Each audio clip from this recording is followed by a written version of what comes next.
Mardi 26 juin 2012. Il est 22 h quand la brigade de gendarmerie de Baignes, en Charente, reçoit un appel des pompiers. Un incendie s'est déclaré dans une maison de Barbezieux, à une douzaine de kilomètres de là. 20 minutes plus tard, tandis que le feu est maîtrisé, le gendarme Jean-Luc Forestier arrive sur place. Un sapeur-pompier l'interpelle. Il me dit, adjudant, il y a un petit souci, venez voir avec moi par derrière. Je vois tout de suite d'importantes traces de sang donc, sur les graviers, sur un volet sur l'arrière de la maison, et à ce moment-là, il me fait voir un corps qui se trouve allongé à l'entrée de la porte. Il s'agit d'une personne d'un certain âge, même une personne âgée, et tout de suite, je constate qu'il y a des traces de sang partout. Mais le constat est immédiat. Il s'agit clairement d'un acte criminel. Au démarrage, on a un corps, on va appeler un chat massacré. La première chose qu'on a en tête quand on voit une chose comme ça, c'est qu'il faut trouver qui a fait ça. Il faut trouver, parce que c'est horrible. Les investigations sont immédiatement confiées aux gendarmes de la section de recherche de Poitiers. Cette scène de crime est très complexe. Il s'agit d'une grande propriété, d'une grande demeure. On remarque tout de suite des éléments de scène de crime à l'extérieur, puisqu'on avait du sang sur l'extérieur. Une chambre à coucher qui est une des scènes les plus importantes, du fait de la quantité de sang très importante s'y trouvant. Donc la question immédiate, c'est qu'est-ce qui a pu se passer dans cette maison? Est-ce que l'incendie est concomitant? Est-ce qu'il y a une signification dans le déroulement des faits? Est-ce que c'est prémédité? Est-ce qu'il y a eu vol? Voilà toutes les questions qui sont posées et du coup l'enquête commence par essayer d'échafauder des hypothèses sur ce qui a pu se passer. Les enquêteurs apprennent très vite que la victime est la propriétaire des lieux. Elle s'appelle Claude Tavernier, elle a 83 ans. Un médecin légiste est également appelé pour procéder aux premières constatations. Le corps de la victime gît sur le sol de la salle à manger. L'expert révèle immédiatement de nombreuses blessures. L'examen du corps va montrer des plaies qui sont des plaies vitales au niveau cervical par une arme blanche, puisque ces lésions-là ont des caractéristiques assez typiques. L'usage d'une arme blanche implique que le meurtrier était positionné près de sa victime. Peut-être a-t-il laissé sur elle des empreintes qui permettront de l'identifier. Les experts effectuent donc des prélèvements ADN sur le corps et sous les ongles de Claude Tavernier.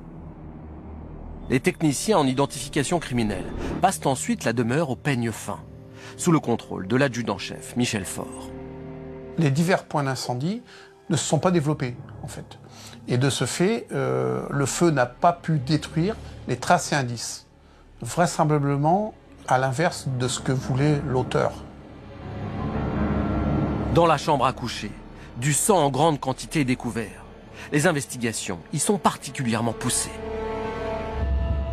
Dans cette chambre et sur le lit, on trouve deux éléments qui vont être déterminants pour la suite de l'enquête. On trouve des fragments de scotch de déménageur, scotch marron, et on trouve également un briquet de couleur blanche. Bon, ce briquet n'appartient pas à la victime. Quant aux fragments de scotch, il semble comporter des éléments pileux qui seront plus tard analysés.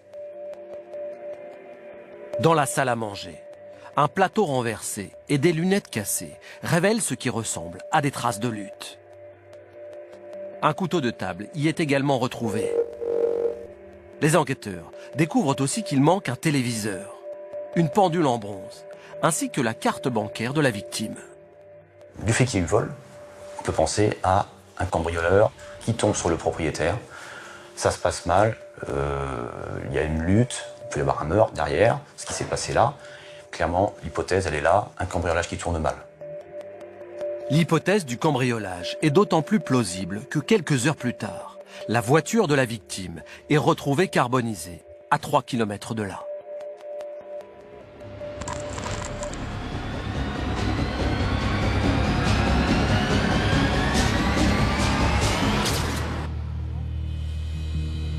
Comme dans toute enquête criminelle, aucune piste n'est écartée. Pour en savoir plus sur la victime, les gendarmes procèdent donc à une enquête de personnalité. Donc le mobile peut être passionnel, peut être purement crapuleux. Nous partons d'une feuille vierge et il faut que l'on puisse Donc recoller tous les morceaux et déterminer ce qui s'est passé, comment ça s'est passé et qui a pu le faire. Depuis la mort de son mari, un ancien militaire, Claude Tavernier vivait seul dans sa grande maison. Elle a une grande famille, elle a donc 5 enfants, 2 fils et 3 filles. Elle a énormément de petits-enfants, plus d'une trentaine, largement plus. Et sa maison, c'est la maison du bonheur, c'est la maison où tout le monde se retrouve. Nous apprenons que Madame Tavernier est une femme sans histoire. Une femme sans histoire, que tout le monde apprécie, qui côtoie beaucoup de personnes à Barbezieux et qui n'a, a priori, aucun différend avec qui que ce soit. Malgré son âge et sa nombreuse famille, cette femme douce et généreuse était toujours très impliquée dans la vie du village. Elle aide son prochain, elle donne des cours de catéchisme, elle tend la main aux plus démunis. C'est cette dame-là qui m'est décrite. On l'appelait la Dame de Cœur. Elle était très connue, elle était connue du maire, connue des services sociaux, connue du prêtre, du curé de la paroisse. Elle était très investie auprès de toutes les associations caritatives. Oui, elle était tellement aimée, connue, reconnue, que sitôt son décès appris par la population, une marche blanche a été spontanément organisée, ce qui ne se voit pas tous les jours. Madame Tavernier n'ayant pas la personnalité d'une victime classique, je dirais, il est difficile de dire qui peut s'en prendre à cette personne-là. Est-ce que c'est pour de l'argent? Est-ce que c'est pour un mobile lié à sa personnalité propre, à sa famille? A priori non. Donc en fait, on n'a pas de mobile direct.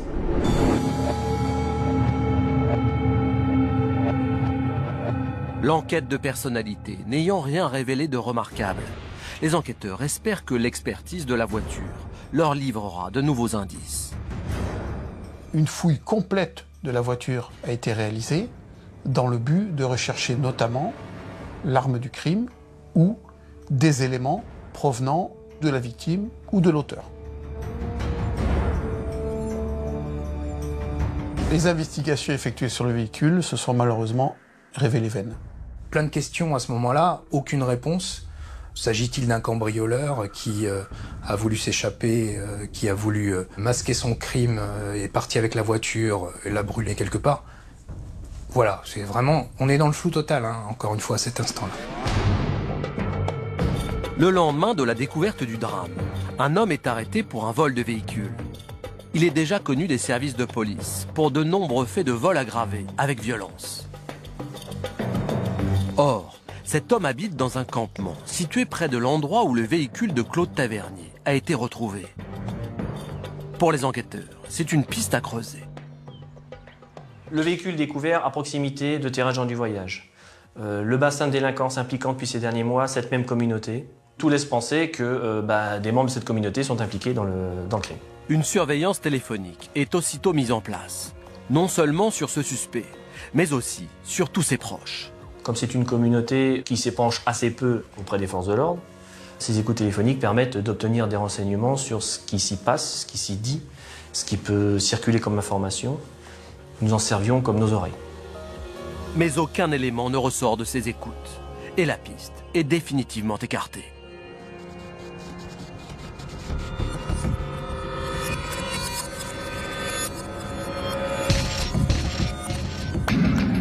Le 27 juin 2012, lendemain des faits, le corps de Claude Tavernier est transporté à l'Institut médico-légal de Poitiers.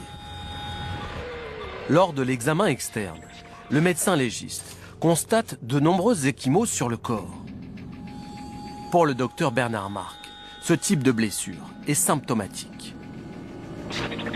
Qui dit ecchymose dit que la personne a été victime de violences ou de prises fortes qui ont occasionné cette rupture de petits vaisseaux de son vivant et indique bien des éléments qui vont indiquer une lutte, une prise ou une traction du corps, mais une traction du corps sur une personne encore vivante parce que post-mortem, il n'y a pas d'ecchymose. Si ces ecchymoses prouvent que la victime a cherché à se défendre, elles ne peuvent pas avoir entraîné la mort. Mais la poursuite de l'autopsie va permettre de comprendre les causes exactes du décès de Claude Tavernier. Pour le cas de cette victime, les lésions sont essentiellement des lésions cervicales, qui ont occasionné le décès par atteinte des gros vaisseaux. Au total, le nombre de plaies dépasse 40 coups de couteau, ça dit bien l'acharnement et la volonté d'aboutir au décès de la personne. L'autopsie permet également d'en apprendre davantage sur l'arme du crime, en précisant notamment les dimensions de la lame avec laquelle Claude Tavernier a été poignardé. À l'autopsie, les éléments vont être des éléments formels sur la largeur de la lame qui est ici d'un peu plus de 2 cm, 2,5 cm environ, indiquant donc la largeur maximum de la lame du couteau. Les enquêteurs vont alors comparer cette description avec le couteau de table retrouvé dans la salle à manger de la victime. Il y a des petites plaies pointues, il y a des lésions qui sont d'une autre nature, donc l'analyse cutanée et l'analyse un petit peu de la forme et notamment de l'angle de pénétration, la façon dont il a pénétré, vont éliminer un banal couteau de cuisine à bourron. Apprenant les résultats de l'autopsie et la violence dont a fait preuve le meurtrier, les habitants de Barbezieux sont totalement abasourdis. La commune était déjà sous le choc de ce meurtre. La découverte de l'acharnement, de ces 43 coups de couteau, ne font qu'amplifier le phénomène. Et j'ai le souvenir d'une commune un petit peu groggy par les détails de cette affaire. Mais les conclusions médico-légales sèment également le doute dans l'esprit des enquêteurs. Les homicides, si vous voulez, on en a traité d'autres, hein. Mais un acharnement sur une personne de plus de 80 ans, avec plus de 40 coups de couteau, une personne qu'on a traînée, ça laisse quand même supposer une violence extrême, et pour nous, ça colle pas avec un cambrioleur. Il peut y avoir un lien entre l'auteur et sa victime. Les départs de feu montrent très vraisemblablement qu'ils sont mis en place pour masquer, pour dissimuler, pour effacer toute trace du crime qui vient de se commettre. Donc voilà, on s'interroge, mais alors quel lien peut-il y avoir entre l'auteur et sa victime ?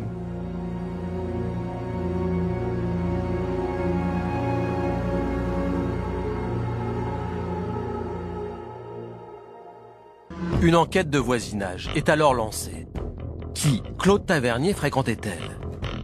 Des voisins ont-ils remarqué quelque chose le jour du drame? Les gendarmes font du porte-à-porte en espérant recueillir de nouveaux éléments. C'est la certitude d'obtenir des informations, mais c'est aussi le risque d'obtenir un peu tout et n'importe quoi. Entre ceux qui ont vu des choses et qui ne veulent pas le dire, et d'autres qui n'ont rien vu et qui ont plein de choses à nous raconter, il faut faire un petit peu le tri là-dedans. On est obligé de voir ce qui est probant ou non, et qui ne nous emmène pas sur une fausse piste, puisque l'intérêt pour nous, c'est d'ouvrir le minimum de portes, et de garder qu'une porte qui permettra de trouver qui est l'auteur du meurtre. Un témoignage va retenir l'attention des enquêteurs. Le soir du meurtre, un homme aurait été vu en train de courir près de la maison de Claude Tavernier. Très vite identifié, cette personne, que nous appellerons Jean-Louis, est aussitôt interrogé par les gendarmes. On est allé la voir, on l'a entendue, et on a essayé de savoir déjà qu'est-ce qu'elle faisait là. Et elle nous explique initialement qu'elle n'était pas là. Donc par rapport au témoignage que l'on a, c'est troublant, et ça pique un peu notre curiosité. Le témoin est pourtant certain d'avoir vu le fameux Jean-Louis ce soir-là. Et quand ce dernier est à nouveau entendu, il livre une toute autre version. Et là, il dit effectivement, oui, c'est possible, je me souviens, j'ai dû courir parce que j'avais perdu mon chien, une explication qui l'amène, qui nous interroge parce que pourquoi ne l'a pas dit la première fois, et donc pour écarter tout soupçon ou toute interrogation, nous saisissons tous les vêtements qu'il portait ce jour-ci, et un prélèvement ADN est effectué sur sa personne. Ces prélèvements sont immédiatement envoyés en laboratoire pour analyse.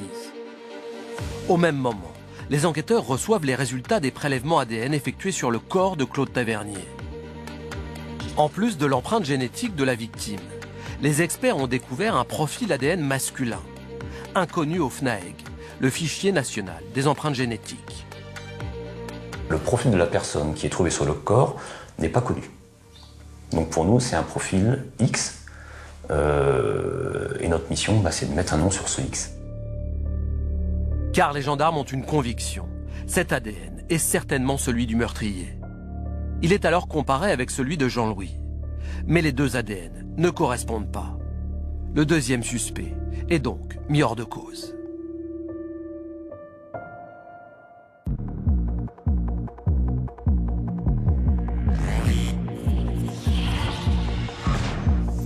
L'enquête semble au point mort, lorsqu'un nouveau témoignage vient soudain relancer l'affaire.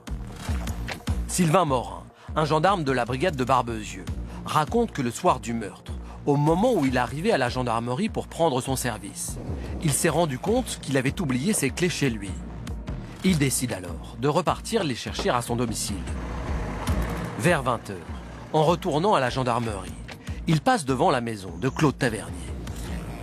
Donc j'ai vu une personne habillée en tenue de gendarme sortir de cette résidence. Avec une veste à la main et qu'il a enfilée très très vite sur son dos. Et puis après, moi je continue mon chemin et lui le sien. Et voilà. Très clairement pour nous, c'est un élément essentiel. Une personne qui sort du domicile à quelques minutes des faits, c'est un renseignement clé. Même si tout s'est passé en quelques secondes, Sylvain Morin est capable de donner une description assez précise de l'homme qu'il a vu. Bon, les premiers éléments, donc, hormis la tenue de gendarme complète, pas d'arme au ceinturon, un jeune homme de 20-25 ans, taille 1m75, cheveux courts, ondulés, blond roux. Pour nous, c'est une nouvelle piste, clairement, mais une piste qui risque d'être difficile et qui amènera quand même beaucoup d'investigations, puisque ça peut être n'importe qui. Pour orienter leurs investigations, les enquêteurs envisagent plusieurs hypothèses. Le milieu familial de Madame Tavernier compte de nombreux militaires. Les gendarmes étant des militaires, nous nous intéressons également donc aux membres de sa famille pour savoir si l'un de ses membres a pu porter ce polo, ce type de polo, ou être membre de la gendarmerie à un moment ou à un autre.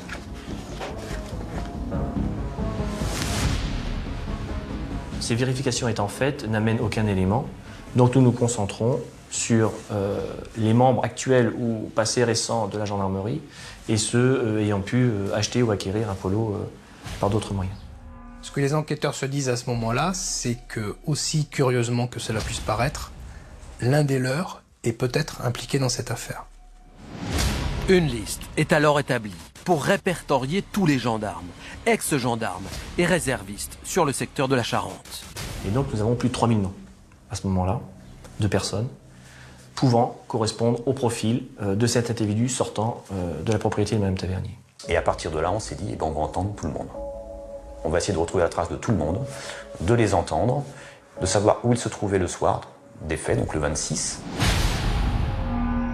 Heureusement, grâce à la description précise fournie par le témoin, la liste se réduit.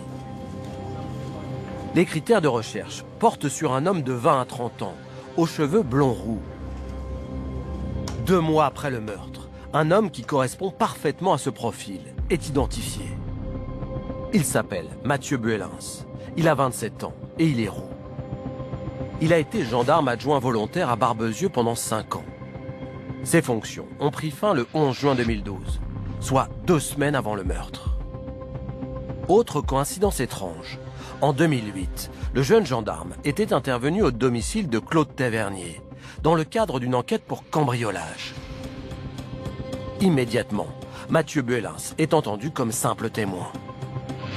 Il nous déclare que le soir des faits, il se trouvait à Barbezieux. Et qu'il avait rendez-vous à 21h avec une jeune fille, avec laquelle il avait pris rendez-vous sur Internet. Et le lieu de rendez-vous se trouvait dans la rue où habite Madame Tavernier, mais un petit peu plus haut. Le jeune homme raconte qu'il a attendu cette fille un bon moment, mais qu'elle n'est pas venue. À l'heure du drame, il se trouvait à moins de 300 mètres de la maison de Claude Tavernier, mais il affirme n'avoir rien remarqué. Pour nous, c'est pas cohérent. C'est pas cohérent. Il aurait dû voir les pompiers, il aurait dû voir les gendarmes, le début de feu. Sa déclaration ne colle pas. Face à ces incohérences, les enquêteurs continuent d'interroger Mathieu Buélens sur les détails de sa version.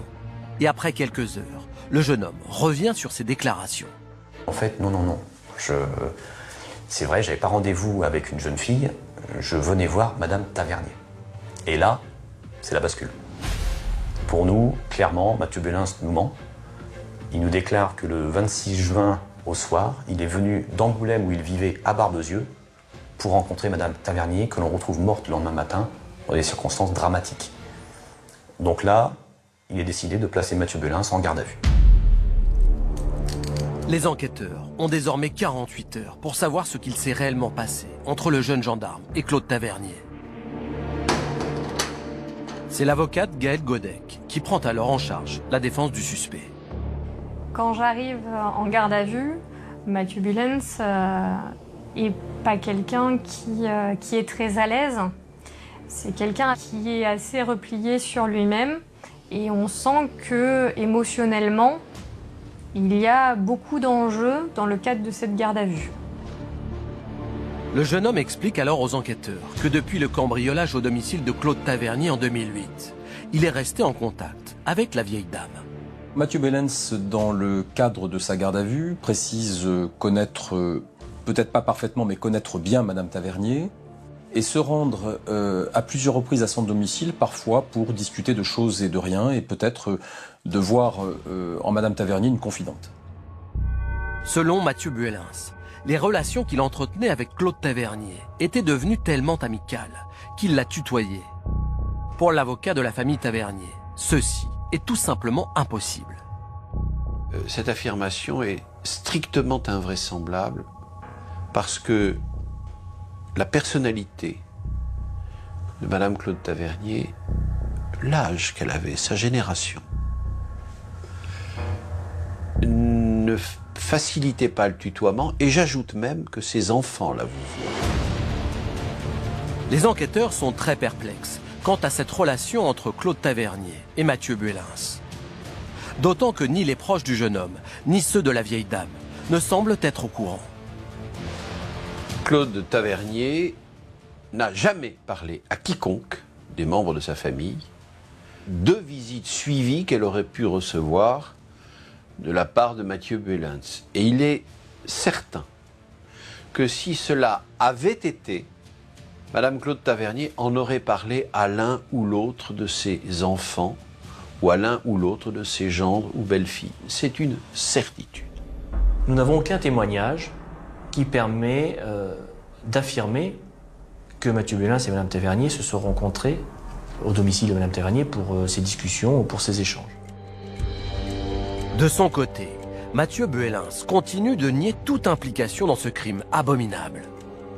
Et dans son entourage, personne ne peut imaginer que cet ancien gendarme puisse être le meurtrier de Claude Tavernier.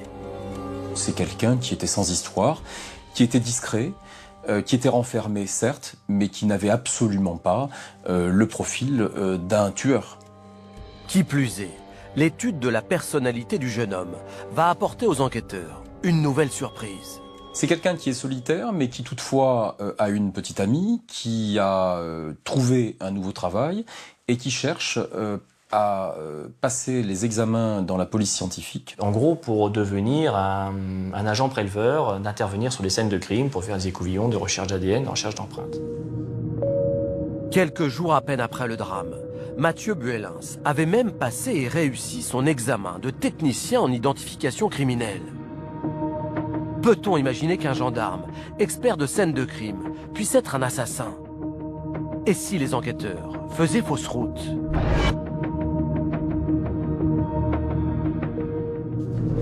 Les gendarmes font alors une analyse détaillée des appels téléphoniques de Mathieu Buélens. L'objectif est non seulement de déterminer si le suspect téléphonait régulièrement à la victime, mais aussi de le localiser le soir du crime. On ne relève aucun contact téléphonique entre Claude Tavernier et Mathieu Buélens sur l'année passée. Et là, on se dit très clairement qu'il ment. Qu'il ment. C'est notre première idée.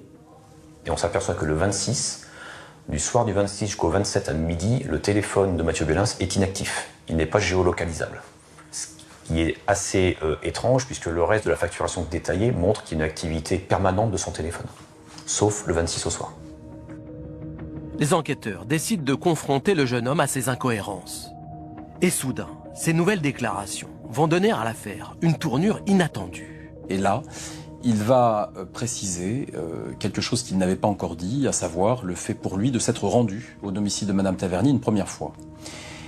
Une discussion s'instaure entre les protagonistes et Mathieu Buelens repart du domicile de Madame Tavernier pour en revenir quelques minutes plus tard en passant par derrière la maison. Et il précise à ce moment-là qu'il a un flash. Et dans ce flash, il se voit donner un coup de couteau, mais il se voit également mettre du scotch sur la bouche de Madame Tavernier pour l'empêcher de crier. Pour ses anciens collègues, ces aveux provoquent un véritable choc. Il faut imaginer que Mathieu Buelens a même gardé des enfants de gendarmes. Il vivait dans la gendarmerie, il avait une arme à la ceinture. C'est quelqu'un à qui on a fait une confiance aveugle, je dirais. Et le fait d'apprendre ça, ça a été très compliqué pour l'émissaire qui le côtoyait. La stupeur touche en premier lieu son ancien commandant, Jean-Luc Forestier, qui a été parmi les premiers gendarmes à intervenir sur la scène de crime. J'ai dit, c'est pas possible. C'est pas possible. C'est pas ce gamin-là qui a fait ça.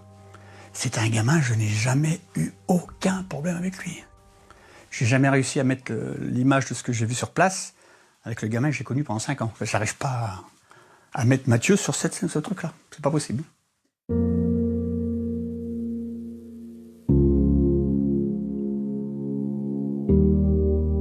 Avec ces révélations de Mathieu Buelens, l'enquête fait un grand bond en avant. Mais le jeune homme ne livre aucun détail sur les circonstances du drame. À la recherche de nouveaux indices, les enquêteurs perquisitionnent son domicile. On découvre des éléments qui sont en rapport avec le meurtre.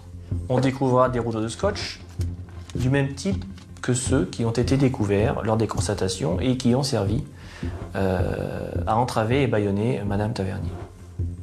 On découvre des briquets, alors que M. Buelens n'est pas fumeur. Au cours de la perquisition, le suspect se montre même étonnamment coopératif. Mathieu Buelens va orienter les enquêteurs vers la boîte aux lettres de son domicile en indiquant y avoir laissé à l'intérieur une paire de baskets et un couteau.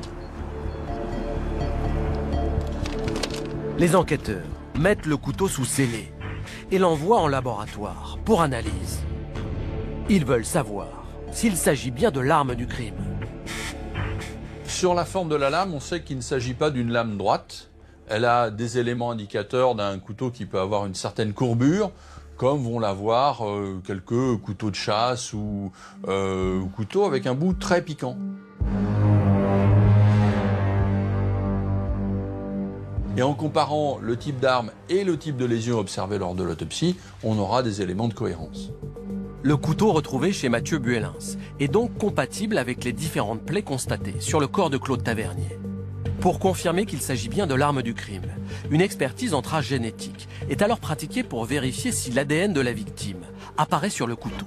Le couteau découvert dans la boîte à lettres ne présente pas de traces de sang visibles et a donc été nettoyé. Nous avons mis en évidence des traces résiduelles de sang par l'utilisation d'un produit qui s'appelle le Blue Star. L'analyse de ces traces résiduelles est formelle. L'ADN retrouvé sur le couteau est bien celui de Claude Tavernier. Et pour savoir si l'ADN retrouvé sous les ongles de la victime est bien celui de Mathieu Buelens, les enquêteurs prélèvent un peu de sa salive. Les deux ADN sont ensuite comparés. Et là, il y a une évidence, il s'agit bien de l'ADN de Mathieu Buelens. Nous sommes face à la personne qui a tué Madame Tavernier. Mathieu Buelens, dans son audition, nous dit clairement qu'il regrette son geste. Pour autant, si on n'était pas allé le chercher, il ne serait pas venu. Il poursuivait une vie, je dirais, normale, malgré l'acte barbare qu'il avait commis. Mathieu Buelens est aussitôt mis en examen pour assassinat sur la personne de Claude Tavernier.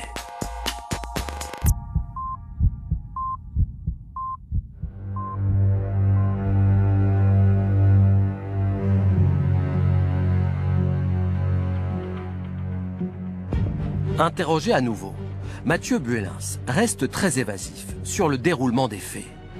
Il ne l'explique pas, il reste sur des flashs, tout le temps des flashs. Il se souvient de certaines choses, mais tout ce qui est réellement sur l'acte proprement dit, sur les coups de couteau, il se souvient d'un coup porté. Un seul coup de couteau. Et on sait, nous, qu'il y en a une quarantaine. Pour tenter de reconstituer les événements, les enquêteurs ne peuvent s'appuyer que sur ces soi-disant flashs. Celui d'être devant la porte arrière du domicile de Madame Tavernier, le fait de la voir avec son plateau repas, et ensuite porter un coup, comme s'il était en dehors de son corps, et reprendre réellement ses esprits assis sur le lit de cette dernière, avec le corps inanimé de Madame Tavernier à côté de lui. C'est à ce moment-là que le jeune homme aurait pris conscience de son crime et cherché à le dissimuler. Un peu comme un enfant qui veut cacher la bêtise qu'il a commise, eh bien, il va mettre sans doute peut-être en pratique ses années d'expérience professionnelle et va essayer de cacher ce qu'il vient de commettre. Il précise sortir de la chambre et allumer plusieurs feux. Il se souvient avoir pris notamment la pendule, la télé, avoir mis ses objets dans le véhicule de Madame Tavernier. Ça pouvait faire croire à un cambriolage, le fait qu'il ait volé certains objets, et le fait de mettre le feu, ça pouvait détruire toutes les traces qui l'impliquaient. Le jeune homme aurait ensuite pris la fuite. Mais cette version des faits ne satisfait pas les enquêteurs. Son discours étant très morcelé, on a très peu d'éléments de ses dires, sur la façon dont s'est déroulé le crime, s'est déroulé la scène violente. Donc pour essayer de déterminer ce qui a pu se passer, on utilise plusieurs techniques d'investigation, dont la morpho-analyse. Ce sont des spécialistes qui viennent étudier la position des traces de sang. De nombreuses traces de sang ont été retrouvées sur la scène de crime. Leur analyse doit permettre de vérifier si le scénario décrit par Mathieu Buelens est crédible ou pas. On va faire des constatations et des mesures, on va pouvoir déterminer une liste d'événements sanglants. Et dans le cas en fait, où l'auteur ne se souvient pas de tout, la morpho-analyse va pouvoir déterminer si ce dont il se souvient est compatible ou pas avec ce qu'on observe. Des flaques de sang sont localisées à 3 endroits différents.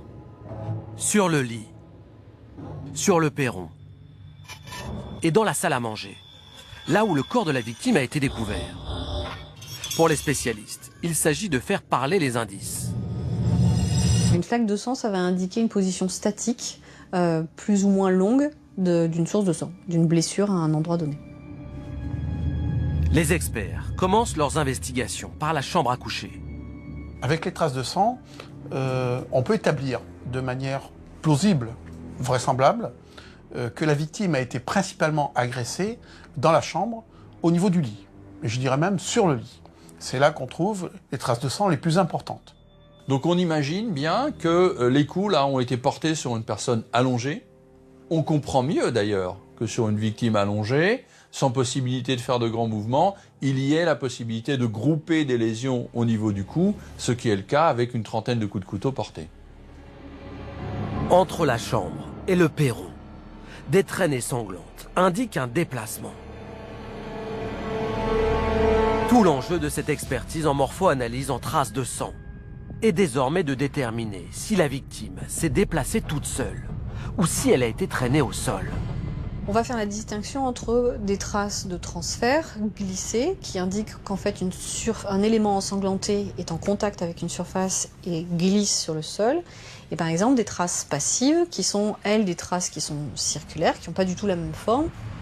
Les résultats sont sans appel. Pour les experts, Claude Tavernier a certainement cherché à fuir. C'est donc une personne qui ramperait et qui pourrait donner ces éléments. On imagine bien que gravement blessée, la victime n'a eu que cette solution pour chercher une issue de secours ou un accès à l'extérieur. Quant aux traces de sang retrouvées entre le perron et la salle à manger, elles indiquent que la victime a été rattrapée par son meurtrier. On va retrouver des traces qui sont des traces probablement de traînage parce que elles sont comme si le corps avait été ramassé, tiré, traîné le long allons du sol. Là, c'est bien montré parce qu'on voit la main de Madame Tavernier glisser. Donc, elle a été traînée de l'extérieur à l'intérieur. Cette expertise montre que Claude Tavernier a vécu un véritable calvaire. Mais un autre détail intrigue les enquêteurs. Au cours de l'autopsie, le médecin légiste avait remarqué des blessures sur le dos de la victime. Des piqûres faites avec la pointe d'un couteau. Mathieu Buelens ne les explique pas. L'expert, lui, a son interprétation. Une explication pourrait-elle être le fait qu'on a essayé de la faire avancer ou qu'on ait donné les premiers coups de cette façon? Donc il y a toute une série d'invraisemblances et d'incohérences, de contradictions et d'éléments qui semblent peu crédibles dans cet aveu, qui est un aveu au compte-gouttes, qui est un aveu orienté.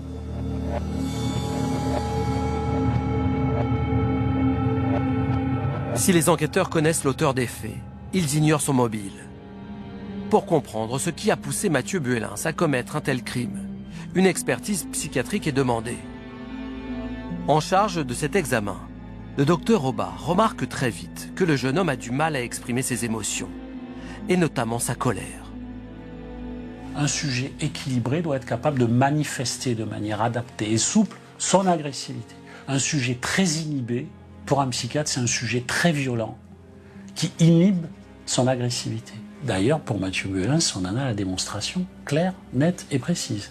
Voilà un sujet qui, a priori, n'a jamais manifesté de comportement impulsif ou violent, du moins c'est ce qu'il déclare, et puis tout d'un coup, au moment du passage à l'acte, on a l'expression d'une destructivité rarement atteinte. En espérant y trouver des pistes d'explication, l'expert interroge Mathieu Buelens sur son enfance. Il l'a décrit comme heureuse, un père gendarme, donc beaucoup de déplacements, une mère dont il était très proche, qui est décédée alors qu'il avait 18 ans d'un cancer. C'est un traumatisme parce que le cancer de sa maman, c'était un tabou, c'était caché, ce qui fait que lorsqu'elle est décédée, il n'était pas au courant qu'elle était hospitalisée. Et Mathieu Buelens a qu'un seul regret, c'est de ne pas lui avoir dit suffisamment qu'il l'aimait, et il s'interdit pratiquement d'en parler. Et lorsqu'on lui parle de sa maman, il éclate en sanglots. Ces informations amènent le psychiatre à s'interroger sur les liens que le jeune homme a pu tisser avec Claude Tavernier. Pour lui, Claude Tavernier était quelqu'un d'important. C'était un peu, comme il dira, une grand-mère. Plus profondément, peut-être une image maternelle qu'il avait perdue et qu'il retrouvait à travers elle. Mais l'expertise psychiatrique du docteur Oba ne va pas dans ce sens. Monsieur Buelens, il devient très hermétique dès qu'il aborde ses relations avec Madame Tavernier, au point qu'on ne s'y retrouve pas. Pourquoi? Il se rend chez elle systématiquement en tenue de gendarme. Il ne me donne aucune explication là-dessus. Pour autant, le psychiatre établit qu'au moment des faits, Mathieu Buelens n'a agi sous l'effet d'aucune pathologie mentale ou trouble psychique. Il est donc censé pouvoir répondre de ses actes et s'en expliquer. C'est pourtant de moins en moins le cas au fil de son examen psychiatrique. On voit que les choses deviennent de plus en plus lourdes chez Monsieur Buelens, qui parle de moins en moins de cette affaire-là et qui nous éclaire de moins en moins. Et une fois de plus, il évoque le passage à l'acte sur un mode assez distancié, assez automatisé, alléguant une amnésie quasi totale des faits. Pour expliquer ce comportement, l'expert n'envisage que deux hypothèses. Soit le refoulement inconscient, soit le mensonge délibéré, lequel semble mieux correspondre au profil du jeune homme. Je pense qu'il dissimule la scène de crime, il dissimule les motivations profondes. Je crois que Mathieu Buelens, il a cadenassé le coffret à secret, c'est ce que j'avais écrit, parce que je pense qu'il n'a pas voulu donner accès à ce qui s'était passé, ce qui est parfaitement son droit d'ailleurs, de ne pas donner d'éléments explicatifs. Pour les proches de la victime, cette attitude est difficilement supportable. Ce qui est tragique dans cette affaire, c'est que Mathieu Buelens a tué sans raison, sans vouloir s'en expliquer, une dame de bien, une dame qui n'aurait pas une seconde songé à lui faire du mal. Tout cela pour déboucher sur quoi? Sur un acte de barbarie que rien n'explique.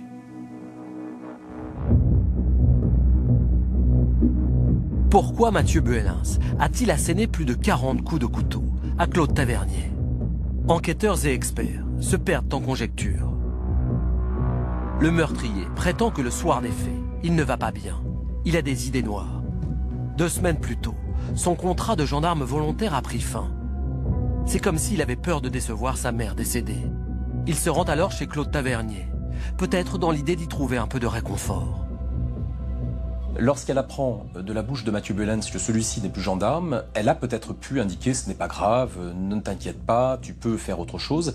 Et ça a pu renvoyer dans l'esprit de Mathieu Buelens une très mauvaise image, à savoir une image de trahison. Parce que on attaquait sa fonction, on attaquait ce que sa mère avait toujours voulu qu'il soit, et ça chamboulait en clair tout ce qui avait motivé son existence depuis le décès de cette dernière. Mathieu Buelens a-t-il été contrarié par les propos de Claude Tavernier jusqu'au passage à l'acte meurtrier? Pour les experts, cette hypothèse tient la route. Après avoir ruminé énormément, il revient au domicile de Madame Tavernier, il veut absolument avoir une explication avec elle. Il y a une explication rapide, violente, et à ce moment-là, Mathieu Buelens veut faire rentrer les mots dans la gorge de Madame Tavernier en lui assénant plusieurs coups de couteau. Dire qu'effectivement l'auteur a cherché à lui faire rentrer les mots dans la gorge, ça serait une belle illustration du passage à l'acte, indéniablement.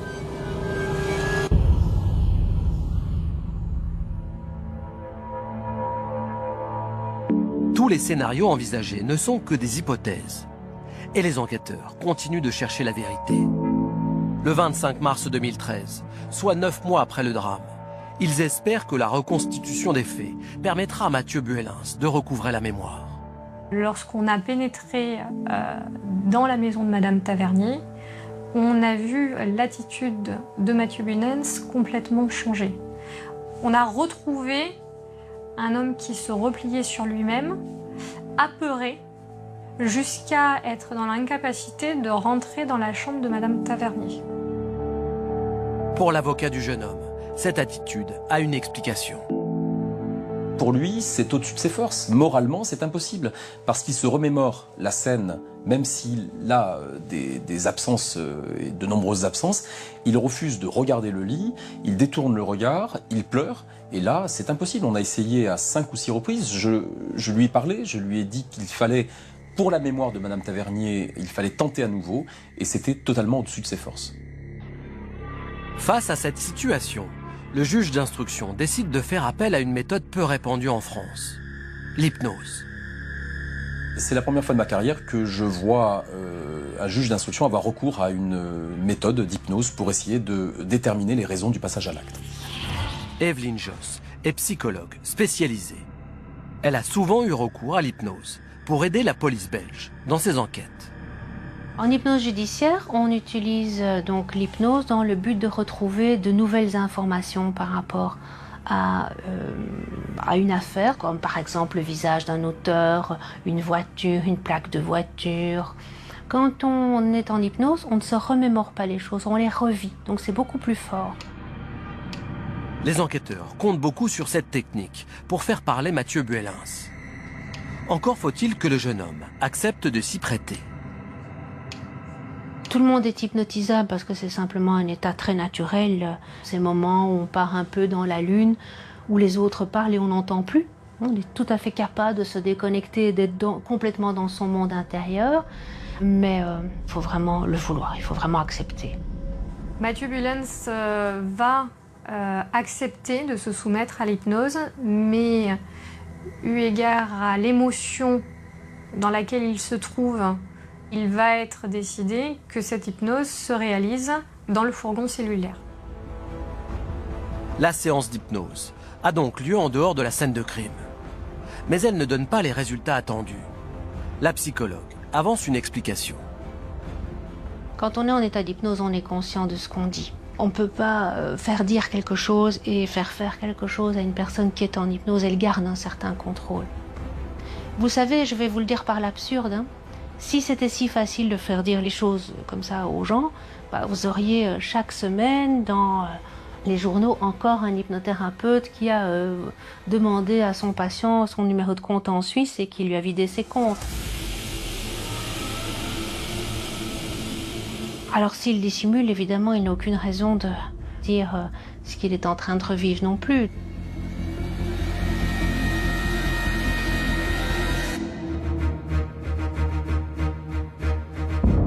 Aucune expertise n'a permis de faire toute la lumière sur le meurtre de Claude Tavernier. Mais certains éléments poussent les enquêteurs à penser que Mathieu Buelens a peut-être prémédité son geste.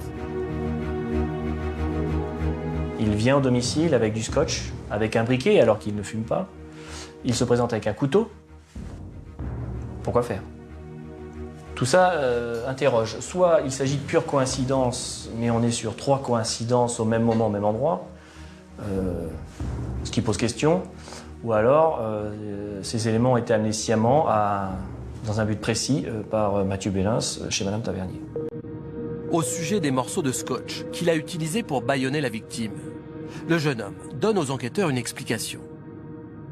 Il maintiendra toujours la même chose, à savoir que ce scotch était là dans sa poche parce que précédemment il avait déménagé et qu'il restait quelques éléments de scotch en boule dans sa poche de pantalon.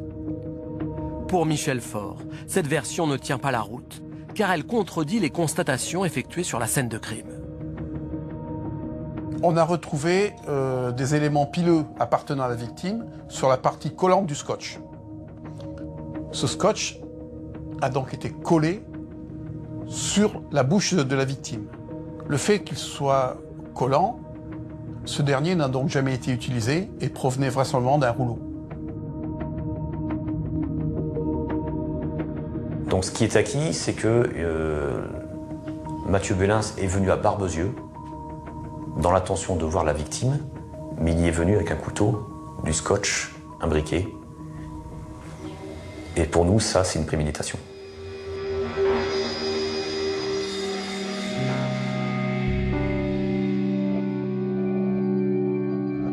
Si l'affaire du meurtre de Claude Tavernier a finalement été résolue, il s'en est fallu de peu pour que le coupable ne soit jamais confondu. Car tout est parti du témoignage du gendarme Sylvain Morin, qui passait par là par hasard. On se dit qu'on a vu quelque chose qui est très grave et qui a coûté la vie d'une personne, quoi. Après, ça aurait été quelqu'un d'autre. Peut-être que je n'aurais pas prêté la même attention. Là, il y avait une tenue de gendarme. Et c'est ça qui, en fin de compte, c'est le déclic, quoi. Je veux dire, c'est quand même un peu la clé de tout. Qu'il arrive 5 secondes avant ou 5 secondes après, il voit pas ça. Donc je pense que les enquêteurs peuvent lui dire un grand merci. Quant au mobile et aux circonstances exactes du crime, seul Mathieu Buelens connaît toute la vérité. Un jour peut-être sera-t-il capable de la révéler. Mon grand regret, c'est de ne pas avoir pu rencontrer Mathieu. J'aurais voulu le voir, ne serait-ce que 2 minutes, les yeux dans les yeux, pour qu'on parle, ou ne serait-ce que se regarder pour que éventuellement je vois quelque chose dans ses yeux. Peut-être que j'aurais pu comprendre quelque chose. Ça m'aurait fait du bien. Avec le temps, peut-être que Mathieu Buelens expliquera ce qui s'est passé, en tout cas pour la famille, je l'espère, puisque autant la famille a vécu un drame, mais a surtout besoin de savoir pourquoi. La famille de Claude Tavernier n'est animée par aucun sentiment de haine. Elle attend des explications et elle a dit très clairement qu'elle est prête à pardonner.